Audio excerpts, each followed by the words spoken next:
Plánuje ísť strana Republika po voľbách do koalície, keď Smer, Hlas jednoznačne sú za Slovensko, NATO a EÚ. Medzi našich najbližších partnerov patrí strana Smer, to je žiadne tajomstvo, a Slovenská národná strana. Nie. Však ste prehlásili oni, že sú najväčší zločinci a najväčší mafiáni. Počkajte. Ale ako, meníme tie... Vy tu vytvárate 7-ročné výroky, ale vy ste si nevšimli, že svet sa medzi tým troška zmenil.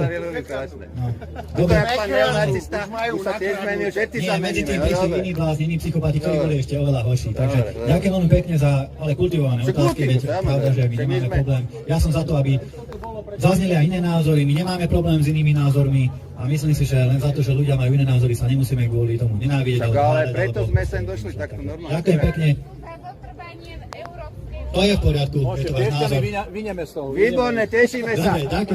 Tešíme sa, že vymete Piešťany, pretože Piešťany sú antifašistické, proeurópske, prozápadné. Aby ste si to zapamätali, vážení priatelia, tešíme sa, že ste sem prišli.